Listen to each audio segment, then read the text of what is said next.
Swayam Prabha. Digital India. Educated India.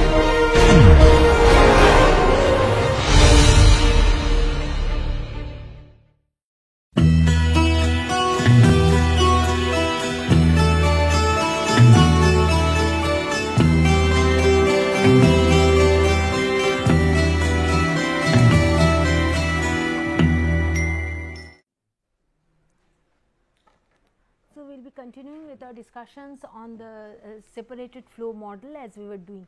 So, till the last class whatever we have done, we have first taken up the two fluid model and then we had derived the continuity and the momentum equation for phase 1, for phase 2, and after that what we tried to do is we tried to find out what happens when there is mass transfer between the phases, what happens when there is some change of phase, maybe some sort of boiling, condensation, whatever it is. So, under that condition what happens? What I forgot to derive was, and then after that what we did, we derived the the momentum equation for phase 1, momentum equation for phase 2, and then we combined both of them in different ways. One gave us the relative motion equation, the other gave us an expression of the pressure gradient. So, today what we are going to do is, we will try to express the pressure gradient equation, the mixture pressure gradient equation in terms of known input parameters as much as possible. We will see that we can substitute all the terms. If we look at the mixture pressure gradient equation, we find that I will just write it down once more. I do not know whether it is there or not with me. Anyhow, I will just write it down. If you just notice the mixture pressure gradient equation, it was something of this sort, 1 minus alpha rho 1. This already you have it with you, because in the last class itself I had discussed this part, tau W 1 S 1 by A plus tau W 2 S 2 by A plus 1 by A d d z of W 1 U 1 plus W 2 U 2. So, this was all that we had. Okay. So, therefore, we find that in this particular case more or less alpha is also an unknown here. Why? Because unlike homogeneous flow model, we cannot assume that alpha equals to beta. So, alpha is the in situ volumetric composition. When it is the in situ volumetric composition, it is not within the control of the experimenter or the designer. As I have already mentioned, it depends on a number of input parameters, but the dependence is not very straightforward. So, therefore, it has to be determined or estimated either experimentally or theoretically from some known input parameters. So, this is also not very straightforward. Other than that, this particular frictional pressure gradient, of course, we have to discuss methods, and here we find W 1, W 2 are known, but U 1, U 2 are not known. Again, they are the in situ velocities of phase 1 and 2. Okay, and they vary just because this in situ velocities, they are functions of specific volume, they are function of pressure gradient and so on and so forth. So, we have to express U 1, U 2 in terms of known measurable parameters, or in other words, we have to express the acceleration pressure gradient in terms of known input parameters, and once we can do it, then probably we can find out the pressure gradient or the pressure drop across a known length, provided we have some idea of how to estimate the frictional pressure gradient. Okay. So, today what we are going to do is, we would try to do the pressure drop calculation from known input parameters, but before that yesterday I had forgotten to mention the, or rather I did not have time to mention the mixture energy equation. In the same way you can derive the mixture energy equation. I am just writing the final form. The derivation is left as an exercise or as a home assignment for you. This was the mixture momentum equation, which we obtained by adding up, if you remember, by adding the equations we had derived for the momentum balance of phase 1 and phase 2. We had just added them up and obtained this particular equation.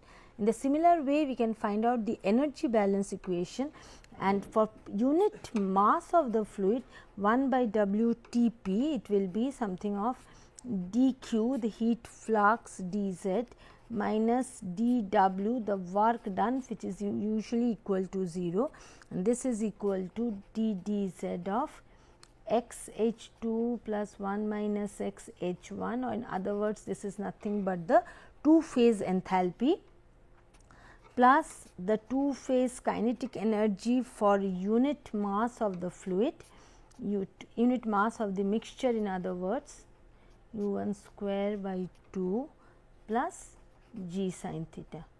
So, this gives us the mixture energy equation. Again from the first law you can find out, first law for open systems, this particular equation can be easily derived. Okay.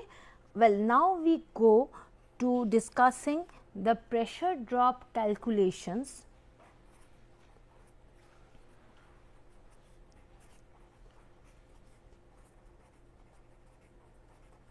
Pressure drop calculations from known input parameters.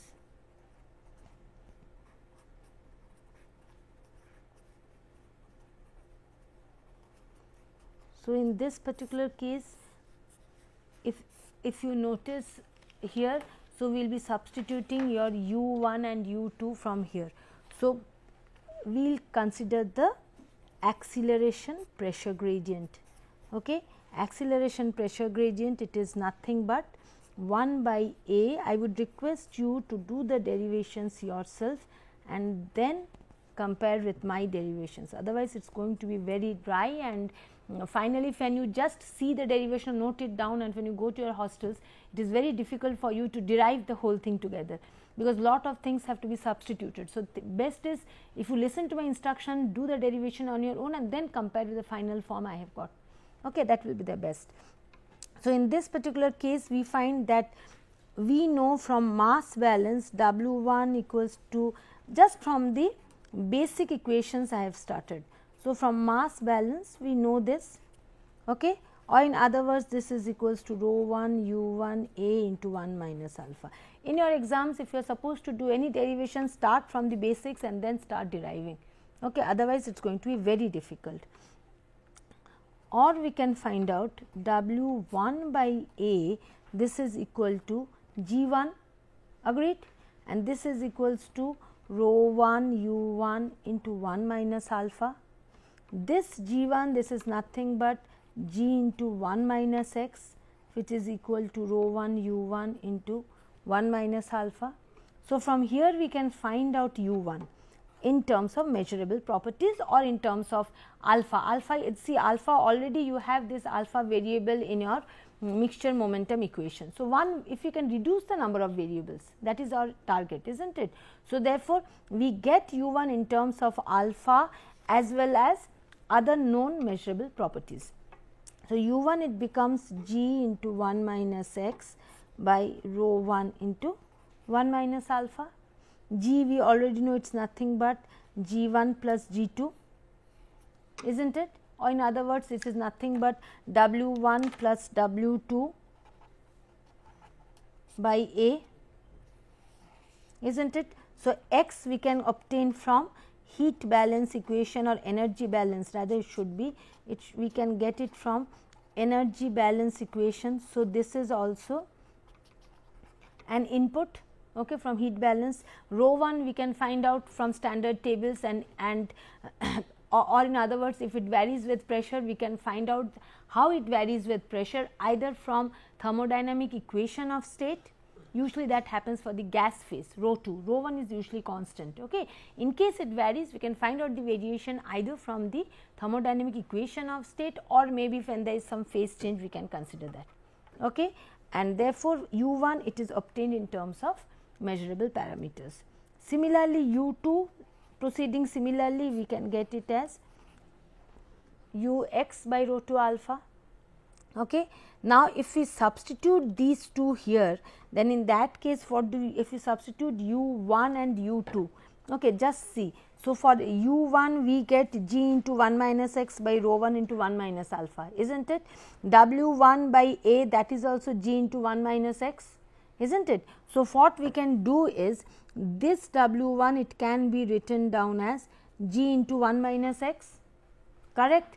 This can be written down as g into x, sorry, very sorry, w into 1 minus, very sorry, w into x, agreed, yes or no? Achha, if that can be done, this w can be taken out, okay, and we can get w by a, which is nothing but g, fine. So, let us do this and see what we get. So, minus dp dz acceleration, this is equal to, we have 1 by a, we have taken out the w. So, it becomes d dz of 1 minus x u1 plus x u2, is not it, where this w by a, this is nothing but g. Okay. Now, in this equation, if u1 and u2 are substituted from these two equations, okay, u1 from this particular equation, this is g into 1 minus x by rho 1 into 1 minus alpha, and u2 equals to g x by rho 2 alpha. If these are substituted, then what do we get? Another g comes out from here and it makes a g square outside. Okay.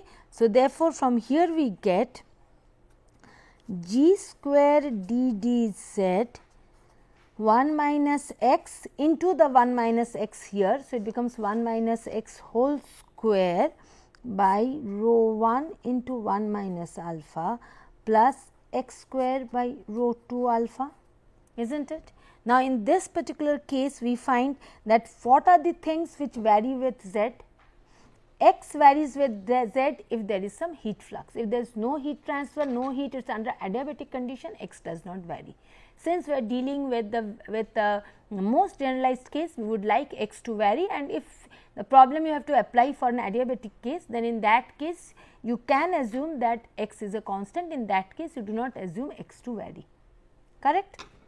Rho 1 usually it does not vary, but we will just keep it as dv1 dp or something, and then we will eliminate it for as the case. Alpha definitely varies with z. If x varies, then also alpha varies. If x does not vary, then also alpha can vary. Okay. So, therefore, we find that all these terms, they vary with z.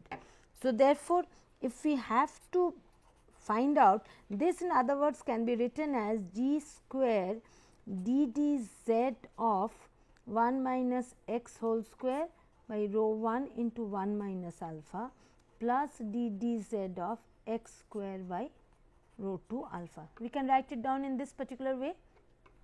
So, therefore, let us see this d dz of, say, let us take up this term first, x square by rho 2 alpha.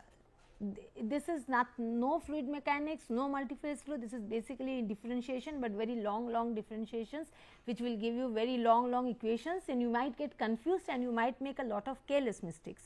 So, that is the thing which you have to look out for when you are doing particularly this derivation. These are naturally, they will be the most complex derivation as far as multiphase flow is concerned, and I would request that you would practice those derivations quite a number of times. Otherwise, you will not get yourself familiarized with these particular things.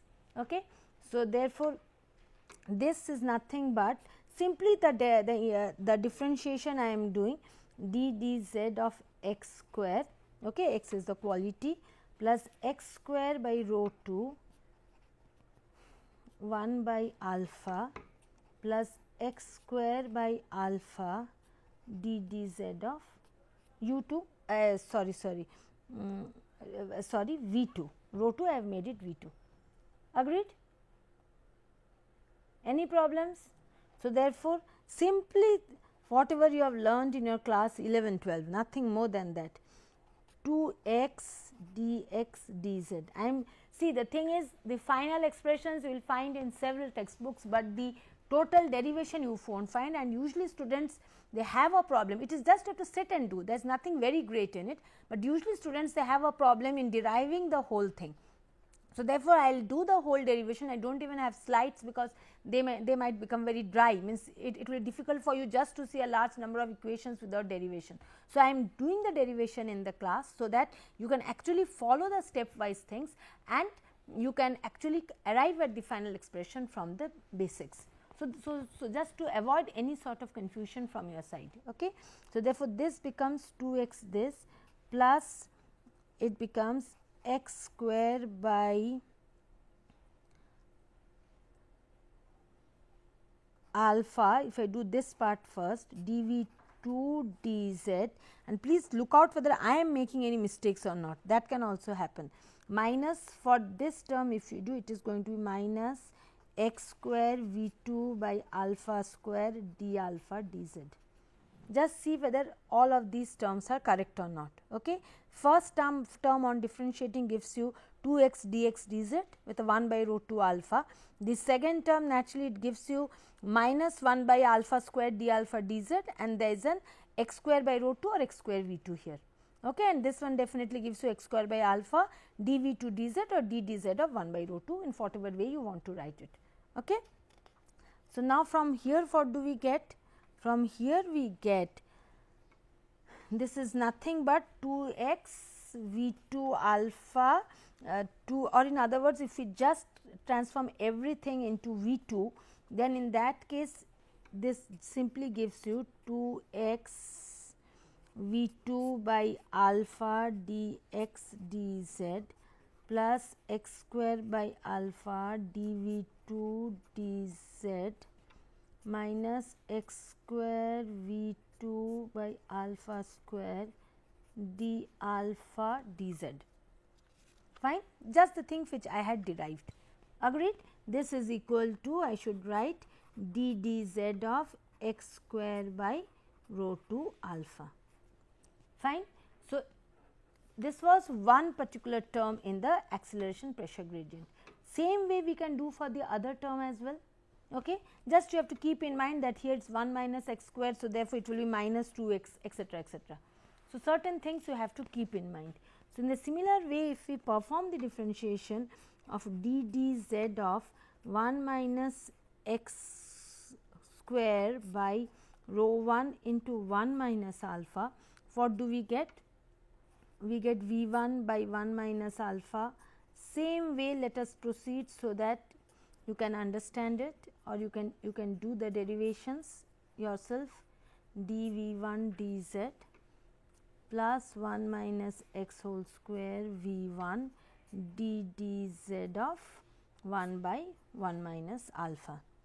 So, this if it is done, this gives you v 1 by 1 minus alpha 2 into 1 minus x minus dx dz, is not it, plus 1 minus x whole square by 1 minus alpha dv 1 dz, and again plus 1 minus x whole square v 1 d alpha dz. This gives you minus 1 by 1 minus alpha whole square into minus 1. Simply differentiation I have done. I am not jumping steps, because in case I also make some mistakes, we will not be able to find it out. Okay. So, therefore, from this particular term if you see it is basically d dz, or rather this term it can be written d d 1 by alpha 1 minus alpha of 1 by 1 minus alpha into d 1 minus alpha dz. Okay. So, d 1 minus alpha dz gives you minus 1, and the other part differentiation gives you this, right. So, these parts, these things please derive on your own and then you try to find it out. So, this gives you minus 2 into 1 minus x v 1 by 1 minus alpha dx dz plus 1 minus x whole square by 1 minus alpha dv 1 dz plus 1 minus x whole square v 1 by 1 minus alpha square d alpha dz. Correct? So, therefore, one particular equation for x square by rho 2 alpha d dz of this I have found out. The second expression is for this part d dz of 1 minus x square rho 1 by 1 minus alpha. So, this is one particular expression, this is other. Now, once I substitute both these equations here, I get the final expression of acceleration pressure gradient in terms of known measurable parameters. It will just contain alpha extra, okay, and x, that also we consider to be a known measurable parameter. So, if we substitute this particular equation and this particular equation in the acceleration pressure gradient equation, the final expression which we get is something of this sort. It is minus, simply we substitute it, we get something of this sort.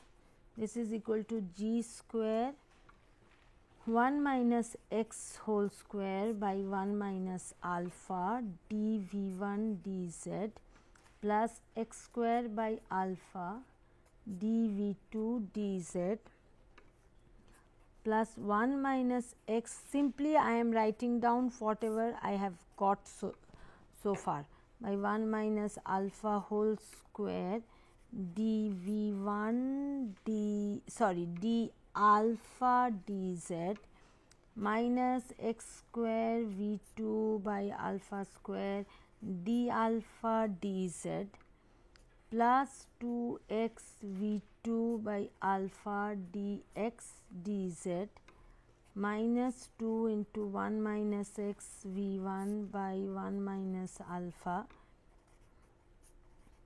So, therefore, there are 2 dx dz terms, 2 d alpha dz terms and 1 dv1 dz and 1 dv2 dz. This is all. Okay.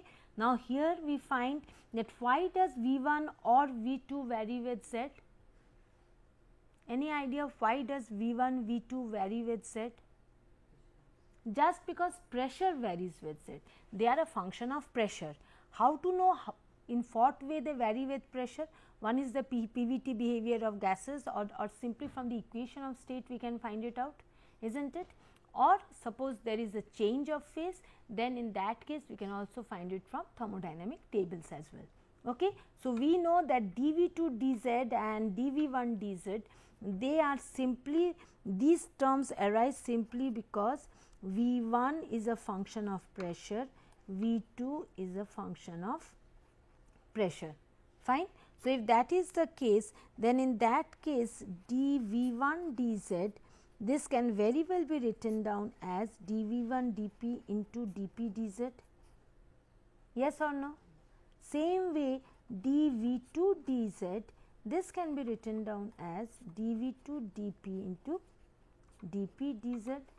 Agreed? For most of the situations we will find that this term is not there, this cancels out. Okay. Now, we are doing it keeping everything intact, but remember for most of the situations this term is going to cancel out. Depending upon the problem you will be given in the mid-sem or in your examination, you will eliminate them from the very beginning and you can start doing, no marks will be deducted. In fact, your derivation will be slightly simpler in that particular case. Okay. So, remember this thing. So, therefore, we find dv1 dz that arises or that can be substituted with dv1 dp dp dz. Similarly, this dv2 dz that can be substituted with dv2 dp dp dz. Fine. Now, you tell me why does alpha d alpha dz, from where does this come? See, dx dz's, they are inputs. It just depends upon the amount of heat flux. If we have a constant heat flux, there are situations where more or less dx dz is a constant, or in other words x varies linearly with z, such situations. So, we need not bother about dx dz terms, they are simply inputs. Okay. Now, d alpha dz, can you tell me why this d alpha dz term arises? On what does your void fraction alpha depend? Any idea under this situation, just like V1, V2, on what does your alpha depend? It depends upon, if there is a phase change, definitely it will depend upon pressure, x phase, if it is phase change, then it will depend upon x, plus it will depend upon pressure as well, because depending on the pressure the velocities etc. are going to change. So, alpha, just like V1 was a function of pressure only, V2 was a function of pressure only, we find alpha is a function of x as well as p. Agreed? So, therefore, d alpha dz that can be written down as del alpha del x at constant p dx dz. Again this becomes an input, okay, plus del alpha del p at constant x dp dz. This again depends on pressure. Okay.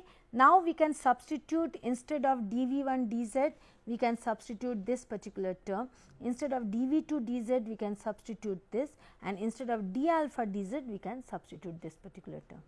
Okay. That will give us the final acceleration pressure gradient. Is it clear to all of you? That will give us the final acceleration pressure gradient. Fine. You just substitute and find out the acceleration pressure gradient, and then finally what we want to do is we would like to express the pressure gradient here in terms of known measurable quantities. So, once you substitute these particular terms in acceleration pressure gradient, and then we can substitute this acceleration pressure gradient in the total pressure gradient expression, right. In that case what we do, when we substitute it in the total pressure gradient expression, we find that even on the right hand side we have some dP dz terms, is not it, which again we have to take to the left hand side. So, what you are required to do is you first substitute your these equations in your acceleration pressure gradient in order to get the final expression of the acceleration pressure gradient. And after that, this acceleration pressure gradient expression, that has to be substituted in the total pressure gradient expression. Once this substitution is done, then what do we get? On substituting this particular way, we get minus dP dz, this is equal to the first term, if you see here, this is g sin theta into this whole thing 1 minus alpha rho 1 plus alpha rho 2, which is nothing but this term, this whole term, this is equal to rho Tp, is not it. So, therefore, we can write it down as rho Tp g sin theta plus the frictional part tau W1 S1 by A plus tau W2 S2 by A plus, if this acceleration pressure gradient is substituted, we get g square taking the dP dz terms together. Okay. What we do? We first, once we substitute this, we find that there is a g square, and then here instead of this dV1 dz, we can write it down as dV1 dP into dP dz. So, this becomes a dP dz term. Instead of this, we can write down dV2 dP into dP dz. This can also be written, and instead of this d alpha dz, I can write down this whole thing del alpha del x at constant p dx dz, and again another dP dz related term. Okay. So, therefore, 1, 2, 3 dP dz related terms we get from here. So, therefore, if we write them down, we find that this gives us 1 minus x. You just compare with the thing which you have got, one term associated with dV1 dP, then there is a second term associated with dV2 dP, and there is one more term which is associated with plus 1 minus x square V1 by 1 minus alpha square del alpha del p constant x minus x square V2 by alpha square del alpha del p at constant x. Agreed? Okay. This term I missed out. This term also gives you the same thing. Okay. So, therefore, 4 terms associated with dP dz, one term contains dV1 dP, other term contains dV2 dP, and the rest 2 terms they contain del alpha del p at constant x, right. And along with that, whatever the rest of the terms containing dx dz, and then all those terms are remaining. So, therefore, we get sorry, this will be like this curly bracket, and then along with that what we get is plus 1 minus x whole square v 1 by 1 minus alpha whole square minus x square v 2 by alpha square del alpha del x at constant p dx dz, terms containing dx dz, and the term containing del alpha del x at constant p, plus we have 2x v 2 by alpha minus 2. Please do this practice these derivations a number of times, or else it will simply be difficult for you, that is the only point. Okay. So, this is the entire total pressure gradient equation that we have gone. Okay. First term it is the gravitational pressure gradient, the frictional pressure gradient, and then a g square term associated with dp dz. This entire portion will come to the left hand side, okay, and the remaining terms they contain dx dz. Just substitute and see whether you have got these terms or not. Okay. Now, once we get this, what we can do, we can simply bring all the dp dz containing terms to one side, so that it becomes easier for us. Okay. And if we do that, what do we get? We get minus dp dz into 1 plus g square 1 minus x whole square by 1 minus alpha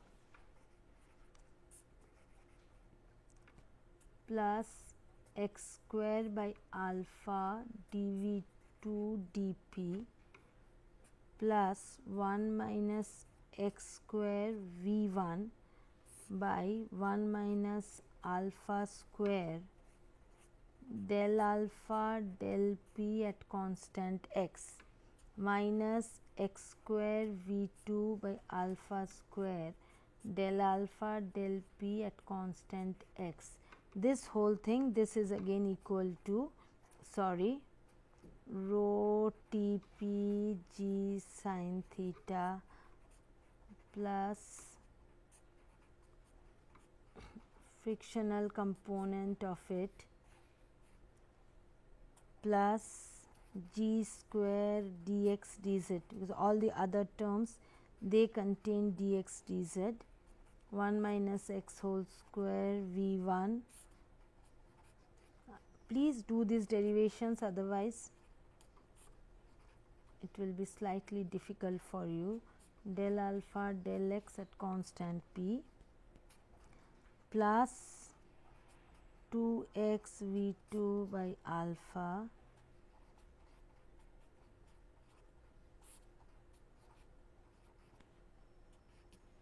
fine. This is the total pressure gradient expression that we have here. A huge expression which might frighten you, but if you do it slowly, if you try to do everything, understanding everything and do not make mistakes, then I do not think it is going to be very, very difficult for you. Okay. So, from here what we can do, you can just note down the derivations which I have made it in, that is going to be easy for you. It is simply dp dz into this whole thing, this is equal to this particular portion. The final expression definitely you will be getting in textbooks, but arriving at the final expression, that probably you have to do it on your own. So, all of you have copied down the expression, fine. So, from here what do we get? From here we get that the final expression of minus dp dz in terms of known measurable parameters, that is simply, just I bring the left hand side, the multiplicating factor of minus dp dz to the right hand side, simply nothing else. So, this is going to be rho T p g sin theta apparently it is slightly boring, but definitely when we do problems we find that we deal with certain simpler situations, because certain things tend to be negligible under certain conditions. Then situation becomes easier, but you should always know the actual expression, so that you can know where and how the simplifications have to be done. Again the same thing, I am just writing it down, so that maybe if I have made a mistake or you have made a mistake in the previous expression, at least you can see and you can correct it here. Del alpha del x at constant p plus 2x v 2 by alpha minus 2 into 1 minus x v 1 by 1 minus alpha, this divided by 1 plus g square whatever was there. And if you remember, in the homogeneous flow model as well, we had this dV2 dP and dV1 dP term there. In addition, these two terms we already had in the homogeneous flow model, isn't it? And then this denominator term we compared it with the compressible flow situation, and then we said that in the compressible flow situation it corresponds to 1 minus ma square, where ma is the Mach number, which is nothing but the ratio of the velocity of flow to the velocity of sound under the same conditions of temperature and pressure as that of the flow, isn't it? So, therefore, we find out that accordingly we had told that in the homogeneous flow model definitely this would correspond to the Mach number, or rather this would correspond to 1 minus ma square, okay? And 1 minus ma square, from here we can get the criteria for Mach number equal to 1, which is nothing but the condition of choked flow. So, therefore, in this particular case also, if I complete the denominator, in this particular case also, this denominator, it should correspond to 1 minus ma square. Okay. This whole thing, it should correspond to 1 minus ma square, and therefore, this should correspond to the Mach number for two phase flow under separated flow situations. Okay. So, if this whole thing, this is equated to 1 minus ma square for two phase flow under separated flow conditions, then from there what are we supposed to get? We are supposed to arrive at some particular condition which will give us the condition of choked flow for two phase flow when the two phases are flowing under separated flow conditions. Is it clear to you? The logical thing which should have been was that, see, we should have started with the basic mixture, the basic equations for component 1 and component 2. Okay, we had written down the basic momentum equation. In that particular basic momentum equation, what we should have done was, we should have written down, or we should have expressed it in terms of dP dz. Okay. That would have given us the condition of choking for phase 1, for phase 2. Okay. For the two different mixture momentum equations which were derived initially, if we apply in the same way, see there also we had dV1 dz, dV2 dz. Then in the same way, if we would have applied dV1 dP, dP dz, etc., then from there also we would have arrived at conditions of choking for phase 1 from the momentum balance equation of phase 1, isn't it? And for phase 2 from the momentum balance equation of phase 2. Okay. So, this would have given us the condition of choking for phase 1 and for phase 2, but we will do that in the next class, and then you will find that this will in no way guarantee us the condition of compound choking, because that in the next class what I plan to do is, first I will be deriving the condition of choking from this particular denominator, the denominator which I have written down here. Okay. If you see my the thing which I have written down in this particular in the written matter, then you will find that from this denominator which I have written down, equating this to 1 minus m square, we will be getting a condition of choking. This condition of choking we are getting from mixture momentum equation. Okay. There we will find that there is some sort of anomaly in the expression, and that had arisen just because there were certain reasons. Since we had considered the mixture momentum equation, we did not consider the interaction between the phases. So, after that what we will do in the next class is, after that we will take up the two phases separately. Okay. The basic equations which I had written down, the momentum equation for phase 1, the momentum equation for phase 2. Okay. And then from each of the momentum equations, I would like to derive the condition of choking. That will give me the condition of choking for phase 1, condition of choking for phase 2. If I combine the two, I will find that there will be one del alpha del z or something term, which would show us that just ensuring that flow phase 1 is under choked flow, just ensuring phase 2 is under choked flow, it does not guarantee that the two phase mixture is under choked flow. Because what happens that whenever you have for this two phase flow is occurring, the alpha is adjusting itself accordingly. So, therefore, just phase 1 being choked in choked flow, phase 2 being in choked flow will not guarantee that the two phase mixture is in choked flow. For that we have to consider the variation of alpha with z or the variation of alpha with p. Okay. So, initially we will be doing the condition of choking from mixture momentum equation, or in other words we will be considering the denominator which we have derived in this particular case. After that we will be considering the condition of choking by considering the two phases separately, and just to make a very generalized thing, we will be considering the component momentum equations which we had derived by considering change of phase as well. If there is no change of phase, simply the change of phase terms will be cancelling out, or in other words the terms containing eta. If you remember, in the last class we had derived there were some terms containing eta, where eta was the fraction of the force which arose due to change of phase. So, out of the total force that arose due to change of phase, we had ascribed eta fraction of the phase of the force to phase 2, 1 minus eta fraction of the force to phase 1. Okay. So, if you do not have a phase change, simply those particular terms containing eta will be cancelling out. Okay.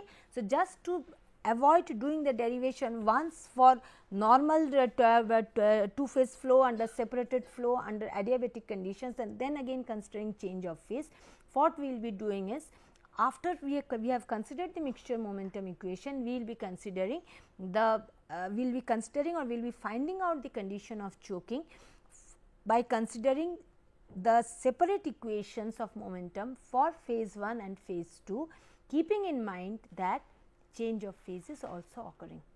Naturally, this will give us to much more complicated equations, but this will be a generalized case. Did you get all of you?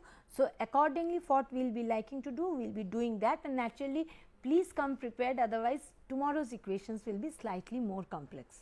Okay, I am not going to start it today just because you need to prepare the whole thing, so that, see, complex means basically we have to use the continuity equation and we have to use other equations and substitute them, so that we can arrive at an equation which can be expressed in terms of known measurable quantities as far as possible.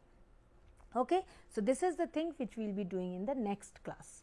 Now, after that what we would like to do is that, if you see what we have done, basically our intention is simply to find out, or our intention is simply to predict the pressure drop for two phase flow under separated flow conditions. This is our intention. Okay. For that we had written down the momentum equations, and after writing down what we did, we combined them to find out the mixture momentum equation, and the final expression we have got is this particular whole equation, which enables us to calculate pressure gradient from known input parameters.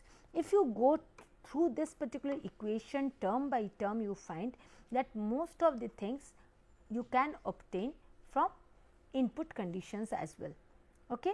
For example, x can be obtained from the heat flux equation, V1, V2, these things you can get from standard conditions, etc., etc. The things which are unknowns in this particular equation, first thing is your frictional pressure gradient. Now, this had also created a problem in our homogeneous flow model. If you remember, there also we did not know how to express the frictional pressure gradient. Why it becomes a problem? Because how the fluid will interact with the wall, that depends upon the nature of the fluid, that depends upon the composition of the fluids, if it is a two fluid or if it is a multi-phase mixture. Okay. So, therefore, under that condition, under homogeneous flow condition, the situation was simpler. Why it was simpler? Because we had considered that the two phases were intimately mixed, and when they are intimately mixed, what happens? They flow as a pseudo fluid. So, therefore, we assumed that, well, this is a single fluid which is flowing, a pseudo fluid which is flowing with suitable average properties, and this particular fluid as a whole is interacting with the wall, and accordingly the wall shear stress can be calculated. But under that circumstance also we found out that even if we use simply the single phase equations which are available, under that conditions also we found that we had to encounter certain unknowns. We had to resort to certain empirical correlations. Why? Because in single phase flow we found out, how do we find out frictional pressure gradient? We find out frictional pressure gradient in single phase flow from Moody's plot. Okay. In other words, we find out the frictional pressure gradient by using a friction factor definition, where this friction factor, it is a function of Reynolds number. Fine. Finding out Reynolds number for single phase flow, it is very easy, it is just based on measurable properties. It is nothing but Re equals to dG by mu. Okay. So, therefore, finding out friction factor, it is just friction factor for single phase flow, it is a function of Re, where Re equals to dG by mu. Okay. This G, or in other words, this is better written down as du rho by mu. Okay. There, see, there was no chance of u varying within the flow, there was nothing like in situ and input velocities, isn't it? This u was simply, you measure the volumetric flow rate, divide by the cross sectional area, you get u. D is the pipe diameter, rho and mu, these are simply fluid properties. So, therefore, this Reynolds number, it was an input there. Similarly, if we had considered the homogeneous flow model, the same way we could write dGTP by mu Tp. This I had discussed in the last class as well. This is FTP, this is a function of RETP, where this equals to RETP. But we found that even for such a simple case also, we found that finding out mu Tp is a challenge. Okay? Because for density we can very well say that, well, density, it is a function of the component densities as well as the void fractions or the volumetric proportion of the two phases inside the flow. And since it was a no slip condition, the volumetric proportion with which we had introduced the flow was equal to the volumetric proportion with which the two fluids were flowing inside the pipe. With what volumetric proportion we had introduced them into the flow, that is already known to us. What we cannot control is what will be the proportion inside the pipe. For homogeneous flow, they are the same. So, finding out rho was no problem. Okay? But finding out mu Tp, how this viscosity, the two phase viscosity, that varies with the composition, was not very well known to us. Okay? So, therefore, there also we faced a problem. Now, in this case also we find that the frictional pressure gradient, this is an additional problem. Basically, they can be written down as, this can be written down as something like Fw1, which is the interaction of phase 1 with the wall. This can be written down as Fw2, which is the interaction of phase 2 with the wall. So, therefore, to make matters simple, we can simply write the frictional pressure gradient as the summation of the frictional contributions from phase 1 and phase 2. When we consider the mixture equation, then naturally the interfacial shears they cancel out, and this becomes a summation of the frictional contribution from phase 1 plus the frictional contribution from phase 2. Okay. So, this FW1 plus FW2, this has to be found out. After we discuss the conditions of choking and all those things, we will next concentrate on how to find out the frictional components in this particular case. This we had also to discuss when we were discussing the homogeneous flow model also. Okay. But in addition to homogeneous flow model, we find that there is one additional factor also which was not there in that particular case, and that is this particular del alpha del x, or in other words, if you expand rho T p, it is alpha rho 2 plus 1 minus alpha rho 1. So, this alpha term is also not known here. For homogeneous flow, alpha was equal to beta, we could find it out. In this particular case, we do not know alpha. So, therefore, we need methods to calculate the frictional pressure gradient component of the total pressure gradient expression, and we also need some expressions to find out the void fraction. Okay.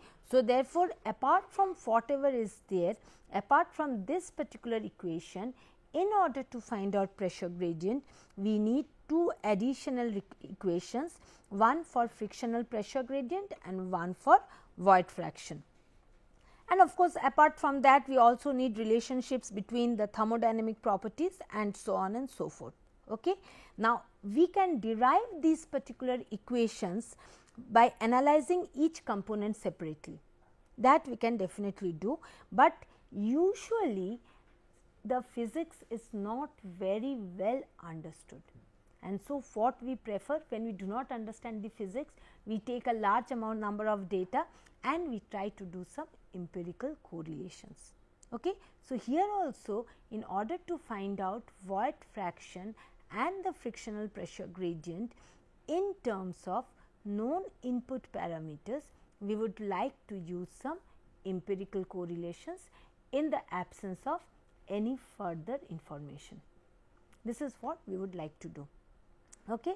So, therefore, usually for finding out this alpha as well as the frictional component, we would like to derive the equations, or rather a common technique is to use the empirical correlations to predict the frictional pressure gradient as well as to predict the void fraction.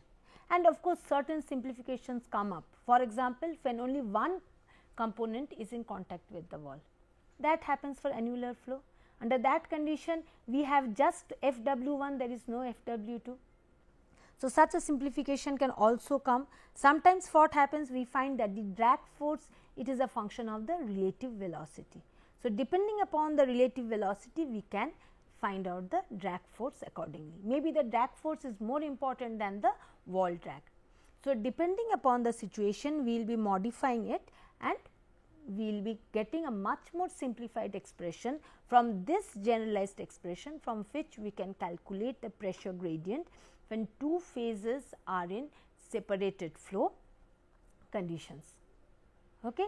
Depending upon the actual flow situation, certain terms will be cancelling out, certain terms will be remaining, and finally, you will get different final expressions in order to calculate the pressure gradient for the particular flow pattern you have in question. Okay. So, tomorrow we will be dealing with the conditions of choking, and after we finish that, we will be going for the different empirical approaches which are there for finding out the void fraction as well as the frictional pressure gradient. Thank you very much.